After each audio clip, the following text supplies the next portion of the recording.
Quando Deus parece distante. Ele se escondeu do seu povo, mas eu confio nele e nele ponho a minha esperança. Isaías 8:17. Deus é real a despeito de como você se sinta. É fácil adorar a Deus quando as coisas vão bem. Quando Ele provê comida, amigos, família, saúde e situações felizes. Mas as circunstâncias não são sempre agradáveis.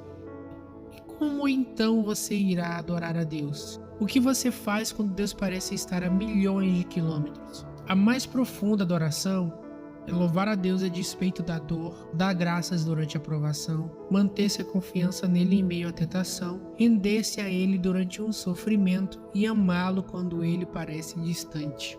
Amizades são frequentemente testadas por separação e silêncio. Ou você é separado por uma distância física, ou está impossibilitado de conversar. Na sua amizade com Deus, não será sempre que você se sentirá próximo dele. Philip Yancey observou sabiamente: todo relacionamento passa por períodos de proximidade e distanciamento. E no relacionamento com Deus, por mais íntimo que seja, o pêndulo vai oscilar de um lado para o outro.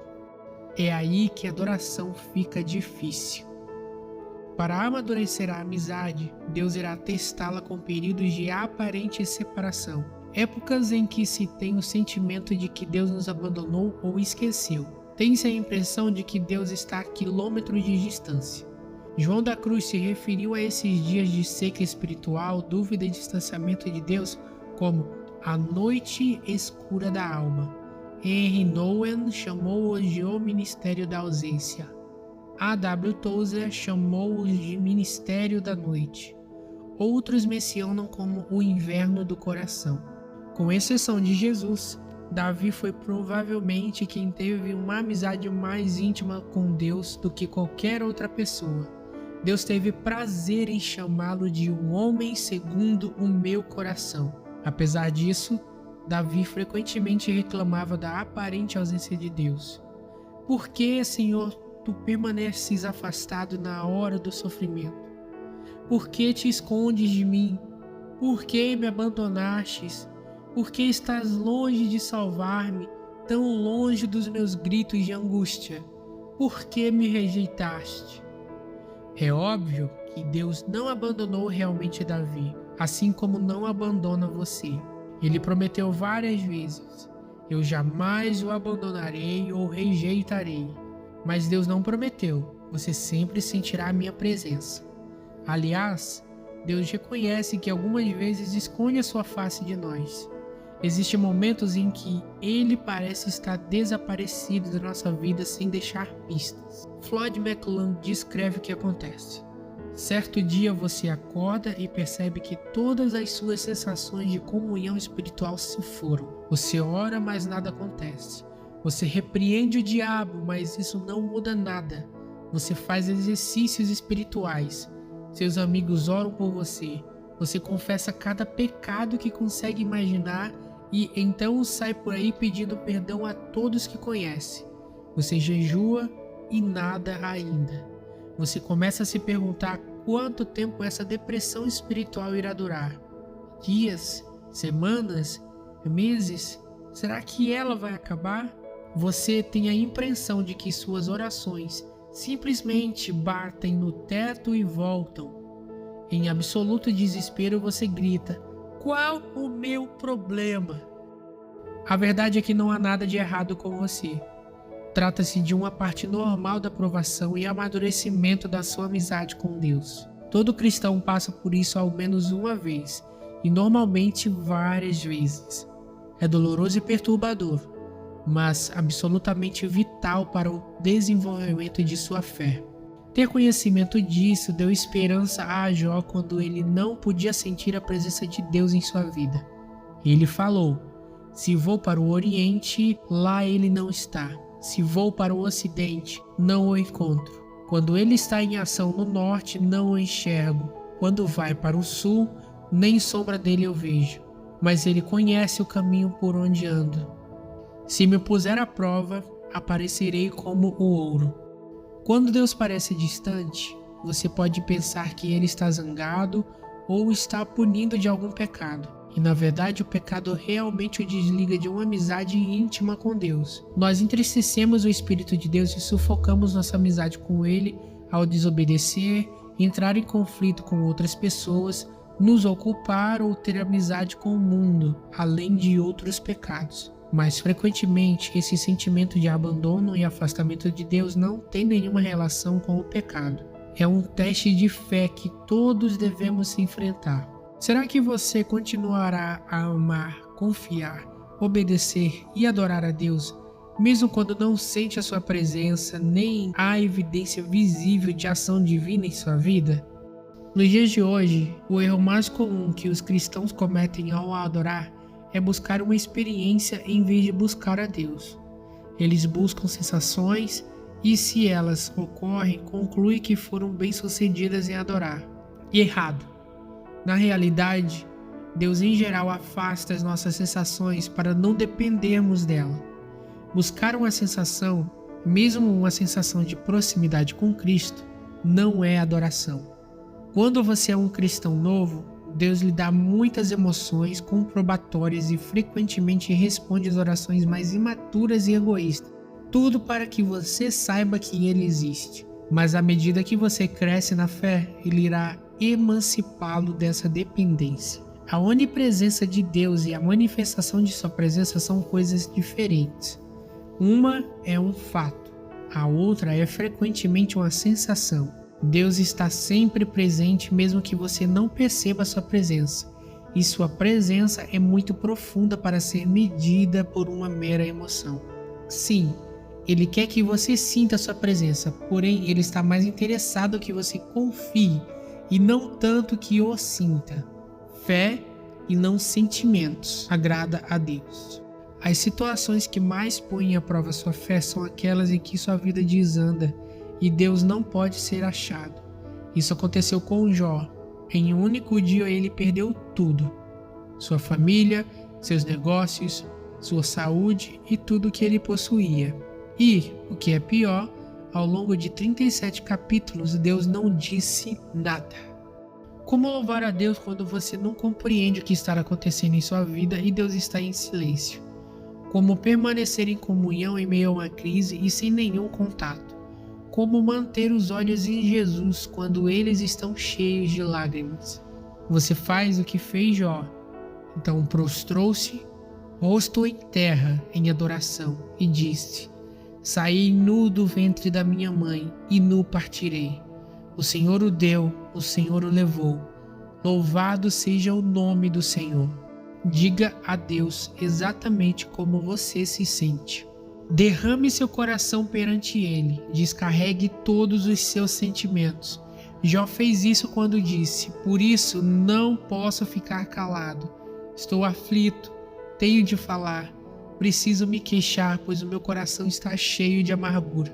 Quando Deus lhe pareceu distante, ele clamou: Como tenho saudade dos meus dias de vigor, quando a amizade de Deus abençoava a minha casa.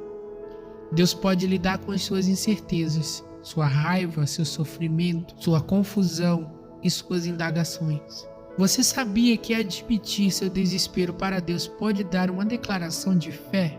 Confiando em Deus e sentindo desespero ao mesmo tempo, Davi escreveu: Crie, por isso falei.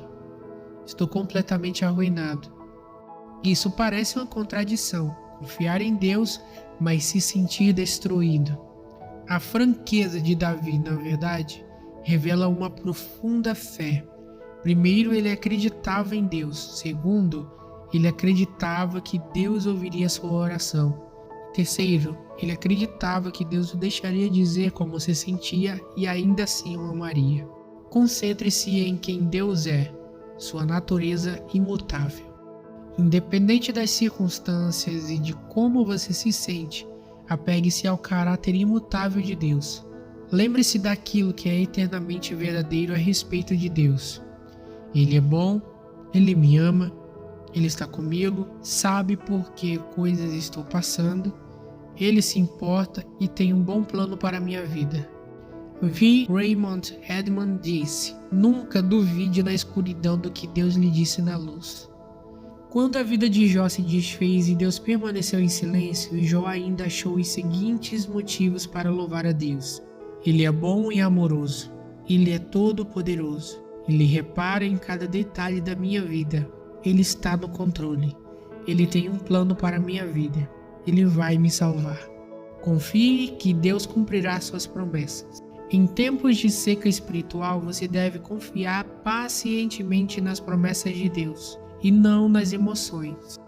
Deve perceber que Ele o está levando a um nível mais profundo de maturidade. Uma amizade baseada em emoções e, na verdade, frívola. Então, não fique preocupado com os problemas. As circunstâncias não podem mudar o caráter de Deus. A graça de Deus ainda está em plena força e Ele ainda é a seu favor. Mesmo que você não possa senti-lo, na ausência de circunstâncias confirmativas, Jó se apegou à palavra de Deus. Ele disse: não me afastei dos mandamentos dos seus lábios. Dei mais valor às palavras de sua boca do que ao meu pão de cada dia. Essa confiança na palavra de Deus fez com que Jó permanecesse fiel, ainda que nada fizesse sentido. Sua fé foi mais forte em meio à dor. Embora ele me mate, ainda assim esperarei nele. Quando você se sente abandonado por Deus, e mesmo assim mantém sua confiança nele, a despeito de seus sentimentos, você o está adorando da forma mais profunda. Lembre-se do que Deus fez por você. Se Deus nunca tivesse feito nada por você, Ele ainda merecia o seu louvor ininterrupto pelo resto de sua vida, por causa do que Jesus fez por você na cruz. O Filho de Deus morreu por você. Este é o maior de todos os motivos para adorar. Infelizmente, esquecemos os detalhes cruéis do torturante sacrifício que Deus fez a nosso favor. A familiaridade traz a complacência. Mesmo antes de sua crucificação, o Filho de Deus foi desnudado, espancado até ficar quase irreconhecível, açoitado, ridicularizado e escarnecido, coroado com espinhos e cuspido de forma humilhante. Ultrajado e ridicularizado por homens desalmados, ele foi tratado pior do que um animal. Então, quase inconsciente pela perda de sangue, ele foi forçado a arrastar uma cruz colina acima. Foi pregado nela e deixado para morrer com a lenta e excruciante tortura da morte por crucificação.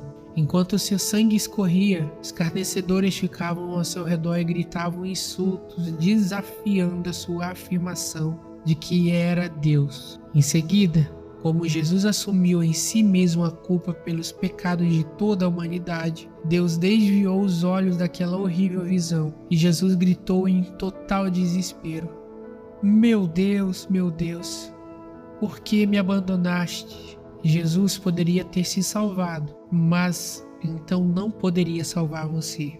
Palavras não podem descrever as trevas daquele momento. Por que Deus permitiu e suportou tão medonho e perverso ato de crueldade? Por quê? Para que você pudesse ser poupado da eternidade no inferno e para que você pudesse compartilhar da sua glória para sempre. A Bíblia diz: em Cristo não havia pecado, mas Deus colocou sobre Cristo a culpa dos nossos pecados para nós, em união com Ele. Vivamos de acordo com a vontade de Deus. Jesus desistiu de todas as coisas para que você pudesse ter todas as coisas. Ele morreu para que você pudesse viver para sempre. Somente isso já vale seu agradecimento e louvor contínuo. Você nunca mais deveria se perguntar por que motivo deveria ser grato. 14º dia. Pensando sobre o meu propósito. Um tema para reflexão. Deus é real, a despeito de como você se sente. Um versículo para memorizar. Deus mesmo disse: nunca os deixarei e jamais os abandonarei. Hebreus 13:5. Uma pergunta para meditar. Como me concentrar na presença de Deus, especialmente quando Ele parece distante?